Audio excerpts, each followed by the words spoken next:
Hi weaving friends, today we're going to talk about 5 easy weaving projects for beginner rigid heddle weavers. Before I start on all the wonderful projects that I've got here to share with you today, I just want to point out that I will have a list underneath in the description box. There'll be a link to an article, and all of the projects, if any of them have links that I want to share with you, will all be contained in a list in that article. So make sure you pop down and into the description box and have a look at that, and that will just take you straight to all the projects if you want to see them. Okay, the first thing I want to say to my rigid heddle weaving friends is, especially if you're a beginner, choose your projects appropriately. Don't try to go too fast, walk before you can run. If you choose something that is way beyond your beginner level, then you may be in for a harder time. Set yourself up for success by choosing something that is not too difficult, have your little successes, and then move on to the more challenging projects. Okay, the first easy project for a beginner rigid heddle weaver is a sampler. Bear with me, I know, I used to be the same. I was like, why would I waste yarn and all my time weaving a sampler when I could be weaving an actual project? Okay, I've learned a lot since then. There are so many reasons why a sampler is a great idea. And no, it's not a waste of yarn, it's an investment in yourself as a weaver and your own weaving learning journey. You can learn so much by weaving a sampler about the yarn, about the set, about the pattern if you're weaving a pattern, about the project, and about all of those things that come together like a recipe to make either a great project or a not so great project, so that you know for the future. It's worth using a bit of yarn, a smaller amount of yarn, and finding that it's not the right yarn for the project that you wanted to weave, than warping up a huge project using your possibly expensive yarn and then finding out that it's not the right yarn for the project, or that something else has gone wrong that you didn't foresee. This still happens to me quite a lot. So if I'm warping up a larger project, if I'm using a new yarn, I want to sample first because I want to know more about that yarn, and that's what's going to teach me about it.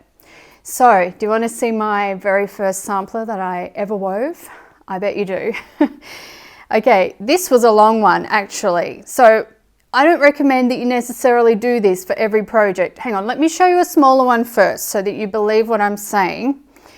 Here's a smaller one, okay? So this was done on my Ashford Sampleit loom. It's a small 10-inch loom. You can put very short warps on it very quickly and easily. And this one, I was just testing out some color and weave patterns. So that is the full length and width of the sample. So that's what I'm saying. You don't have to go the whole hog and do something huge like I did for my first sampler. Anyway, this was a really fun project. This is one of the projects that made me see the potential of my rigid heddle loom, and I think helped me to fall in love with it a bit too. So this was my pickup sampler. I did do several projects on the rigid heddle before I attempted this one, okay? So I did some plain weave, I did some color and weave, a few projects, and then I thought, I want to try those pickup sticks. So all I did was I grabbed Jane Patrick's The Weaver's Idea book. I've got it right here on the shelf. One of my most used books. If you're a rigid heddle weaver and you're a beginner, get this book. Just get it. It's so good. I went to the pickup section and I followed a heap of her pickup instructions, and then I did a heap of my own as well. And I've got, well, hang on, I'll show you the right side first. I've got the right side here, so you can see I did all kinds of different pickups. I did different yarn colors. I stuck to cotton for this piece. I did it all in cotton, but I did all different things. Then I tried some things like embroidery on the weft floats. I tried some crochet edging. See, a sampler is so good because it's not a finished project. So what you can do with it is you can go, I want to see what this looks like, if you've got an idea, which is exactly what I did for the embroidery. I want to see what it looks like if I embroider this with some variegated cotton. And it looks great. I want to see how it looks if I put some crochet edging on this. It looks great. I want to see what happens if I make the floats longer. I want to see how they look when they're shorter, when they're offset, when they're stacked. There's so much you could do. So this one was great. And as you can see, I just finished it off with some simple knotting and I've kept it ever since.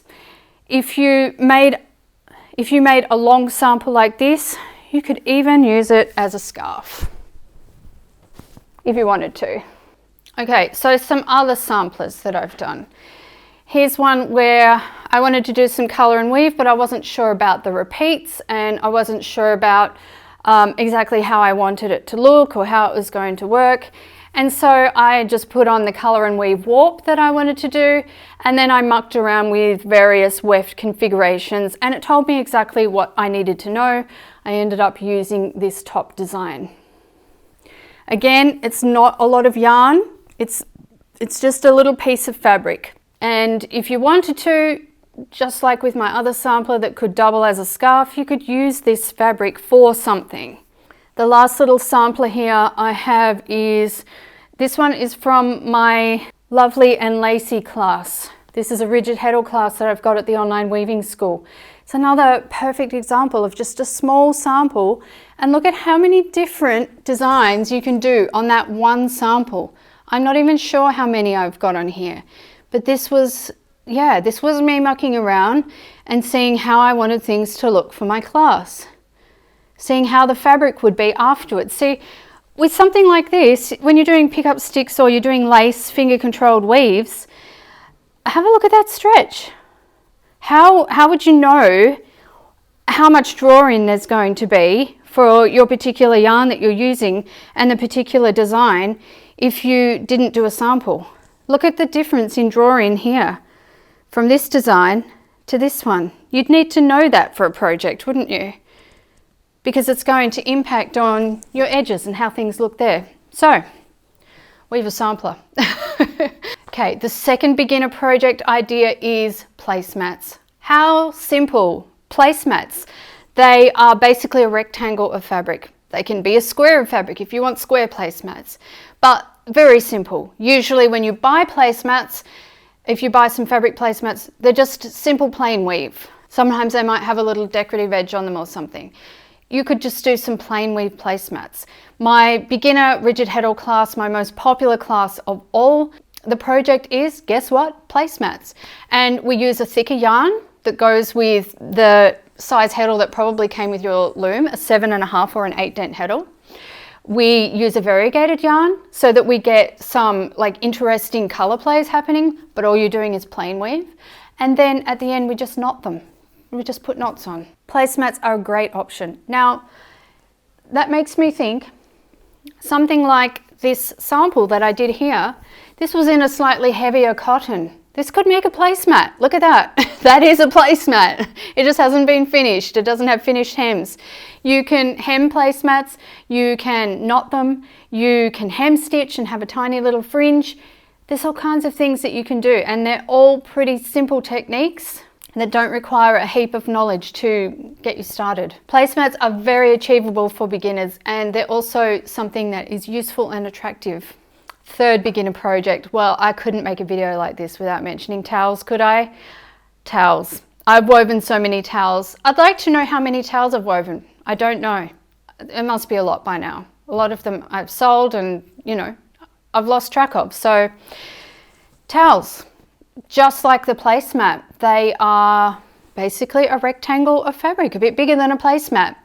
Usually, depending on the sort of towel you want to do, usually you would use a thinner yarn, which is not quite as beginner friendly, but you can also use thicker yarns. Let's have a look at a couple of examples. All right, I've got here my wash your hands towels.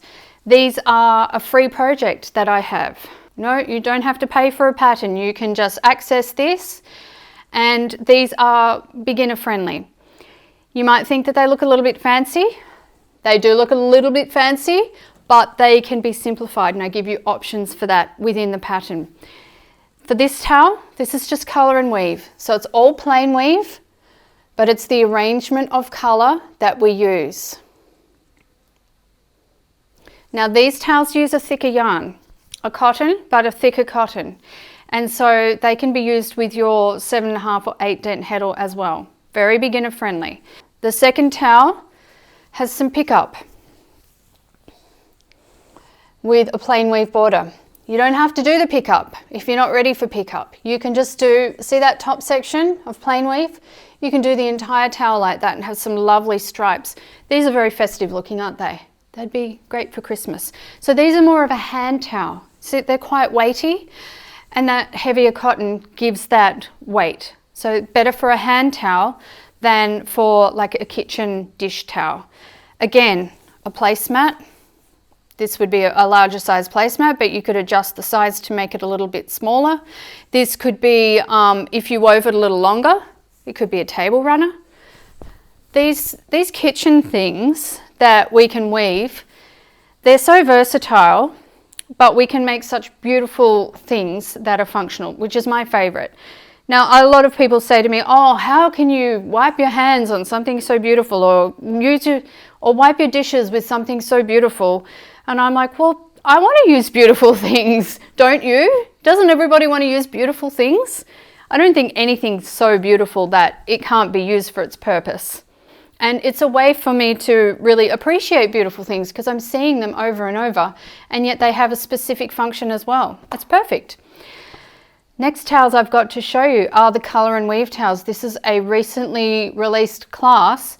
These ones use 8/4 cotton. Okay, so it's a similar weight to the wash your hands towels, maybe slightly lighter, but then use it doubled in the class. See, these towels, they're great. Again, these are like hand towels, using colour and weave techniques. Have a look at the pattern up close. There's nothing really fancy here. It's a little bit of a challenge to set up the loom with the colour and weave colours because you're changing. And then when you're weaving with 2 colours, or you can just weave with 1 colour if you want to. You're still going to get a really nice towel. But a towel like this is very achievable for either a beginner or like an enthusiastic beginner. Now these are not beginner towels, but I wanted to show you anyway because they're so cool. And they're really popular, and they're something to aspire to as a rigid heddle weaver. So these are the diamond stripe towels, and they're woven with 2 heddles. Originally I had this just as a pattern, a PDF pattern that you could purchase, but that eventually turned into a weave along, and we now do the weave along in January each year, and there's a lot of participants. These mostly use 8/2 cotton, but a lot of participants also use 8/4 cotton. I just wanted to show you some of the pattern possibilities. That's one side, and that's the other. For doing things like towels, when you get a little bit more advanced and start using 2 heddles and that sort of thing. And here are some of the others. I have a lot of these towels now because I've taken part in the weave along as well, and I also just love the colors that much and the pattern that I'm like, oh, what other colors could I weave these in now?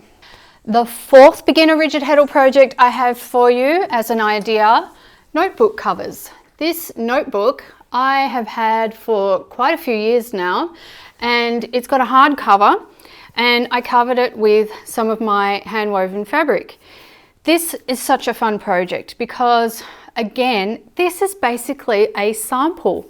It's a rectangle of fabric that I did whatever I wanted with. I incorporated all different yarns, all different colors, just for fun, and then I made it into a very simple notebook cover. This is a free project as well. It's available on my site. You will get to it if you use that link below that I talked about earlier. Let me show you how it works. It's a slip cover, right? So you can actually change it between notebooks.